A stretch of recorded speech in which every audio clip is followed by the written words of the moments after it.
Hi there, friends. Welcome back to another DIY ornament. How do you get one of these? You become an art hero, and I've put at the bottom exactly how to do that, including a link in the description. I use acrylic wash. You can use any type of paints you want and any colors you want. But basically, whatever I do, you're going to do the same thing in the colors you like. So if I work dark to light, you can work dark to light. If it's a dark yellow and a light yellow, if it's dark green or a light green.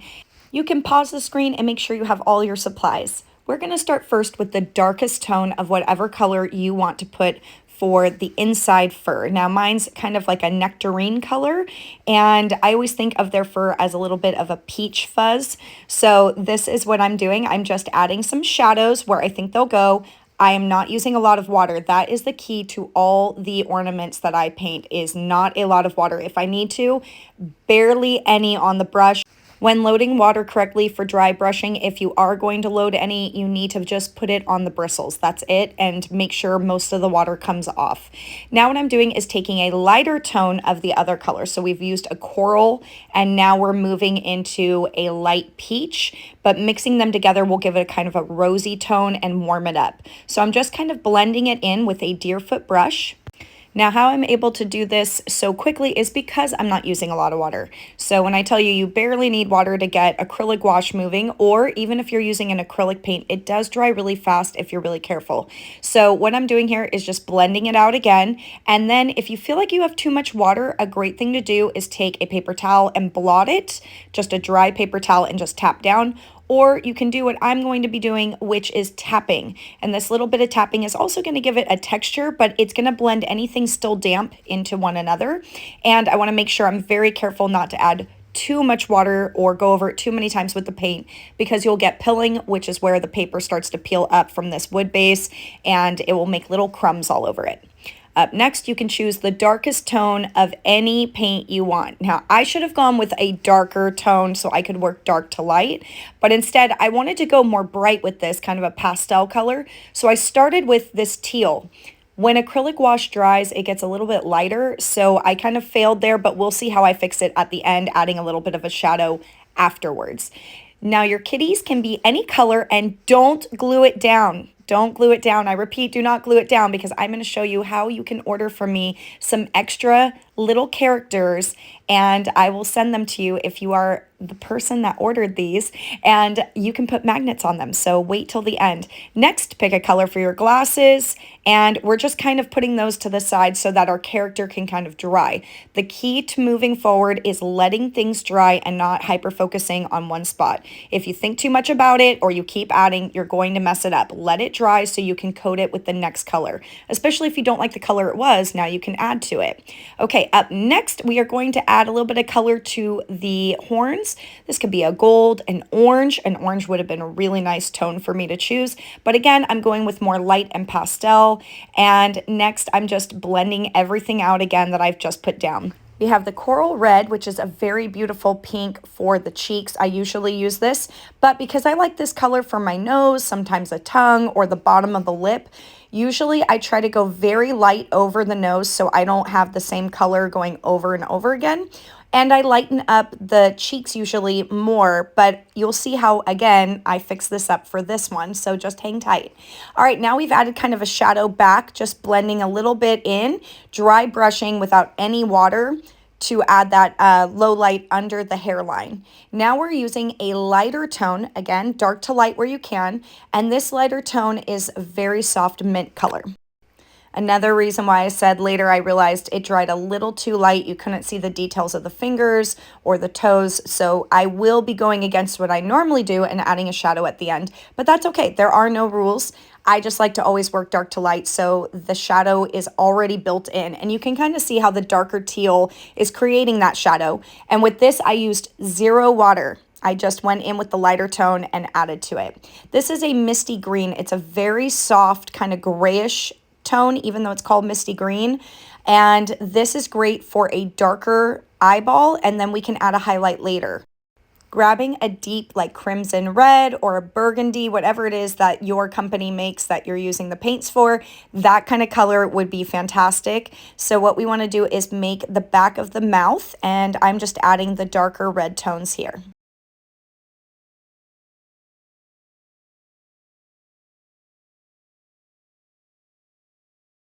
Be really careful with reds because if you're going to put white on the teeth, sometimes that red will start to work its way through the white. So I'm going very carefully with a small detail brush. Remember when I said that I was going to mix some colors to fix the nose and not make it the same color as the cheeks? I'm taking a little bit of that crimson red that I used for the mouth and mixing it in with the coral red, and that way I get a little bit more of a rosy tone than the cheeks. I'm also taking this and adding a little bit of a shadow to the winking eye and the eye that's open, and a couple little lines to show where my eyebrows are going to be when I add them with a teal, and that cute little line for the chin and the bottom of the lip. Take some of this and add it around the edges of your fur, and then with a little bit of only water on a brush, you're going to watercolor it. You're just going to kind of drag it out before it dries. If you're using an acrylic paint, this probably won't work. This is why acrylic wash is my favorite, because I can reactivate it every time I add water. But if you give it a bit of time, it will actually dry and it's hard to reactivate it. I'm taking the little kitty and I'm adding this same coral red into the ears. What I found is slimming down your color options. If there's too many color options, it doesn't really match and it tends to be overworked. For the blush, I chose to tap down with my finger. I don't suggest this. Please take a dry brush and just kind of tap around and work out any areas that maybe you added too much water. I wanted the cheeks to be very, very, very soft. I'm going back with my acrylic white. This is the only place that I use an actual acrylic paint. I love acrylic white, and I usually buy a matte acrylic white, but right now in my kit, I have more of a glossy white, so it adds a little sheen to it, but that's okay.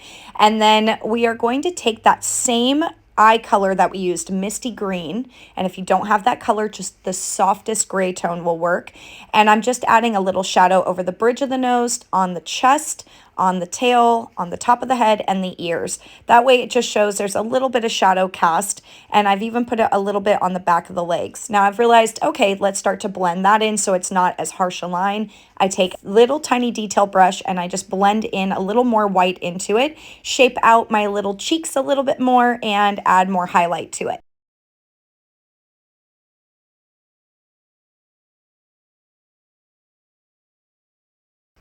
Moving on to the pupil, I like to just paint it a solid black. That way I can add highlights to it. You can do the eye any color you want. You could even do a darker blue tone. You're going to see how I do that with the kitten later. Using a thin brush, I'm just adding my black for the lash line and little winky eye. And my eyebrows, I'm sorry about the paintbrush there. I just add little eyebrows to it, and it kind of makes him look like he's a little old man, which I like, but I want to go back and add a little bit more detail to those eyebrows so that it's a little brighter. I'm adding a white highlight through the middle of my horns. You're going to see here where the white actually highlights the eye because you used a darker tone in the back. We're going to add a couple little highlights to the top of the nose and the cheeks. And since I have it out already, I'm going to add a little bit to the teeth. And I decided to thin out those black lines with a little bit of that soft peach color. I'm using the coral red for the nose, and this is where I told you you can use a different color for the eyes. I used a teal, which I'm going to show you how I cover it up. Now I'm dry brushing, meaning not any water on my brush, and I'm adding a little bit of that peachy tone to the cheeks to soften them and inside the ears as a little highlight. But you can see where I leave a little bit around the edges to show where the shadow is. Now make the smallest bean.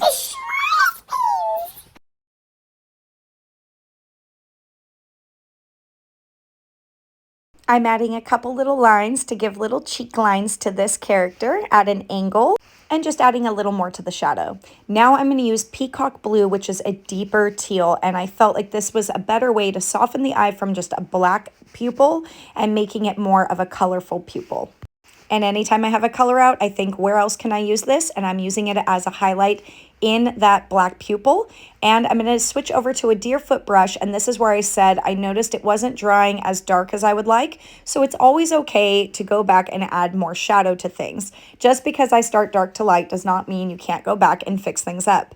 These rules are just the way I try to paint quickly, and you can see where I'm kind of adding it in the negative space. So anywhere that the arms are resting, it would cast a shadow. There would be a shadow where the light can't hit the bottom of the arms.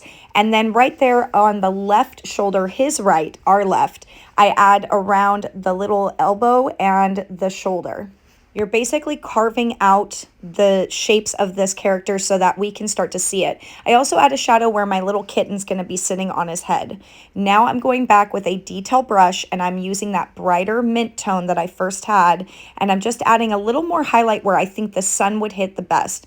Normally I wouldn't put it at the bottom of the hand where the fingertips are, but for this case I wanted to make sure it showed that his hand was in front because it's on his face and we can see it kind of popping forward and it gives a 3D effect. So now you can go back and just kind of practice, have some fun, showing where the highlights would be on top of the arms, maybe on the toes since they'd be protruding out a bit more. You can use a detail brush, you can use a deerfoot brush to kind of pounce it out.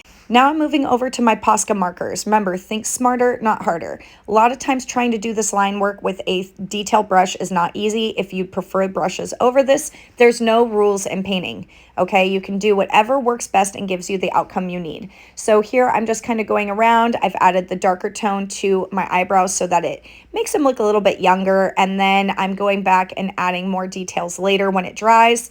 I'm kind of planning things out. Do I like where things are sitting? Did I miss an area to paint?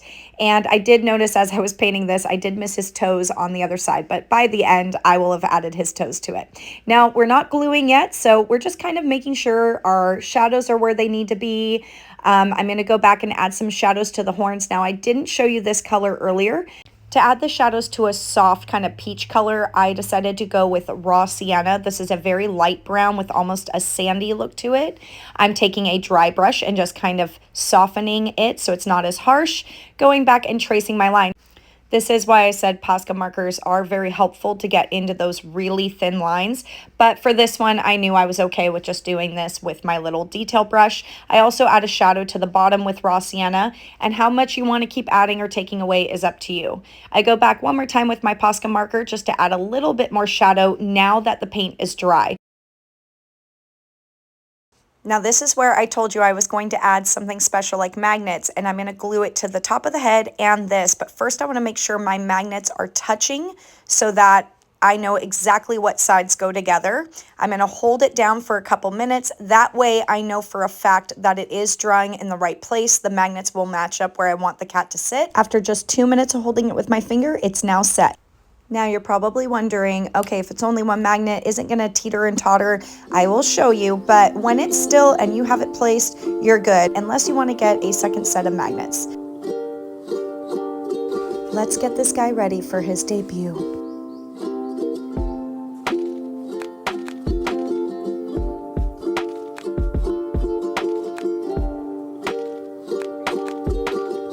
If you love little critters, love to rescue or foster, make sure you check out CritterCon, which is held April 26th and 27th in Stanton, California. Tickets are donations, so make sure you RSVP and don't miss out on all the fun.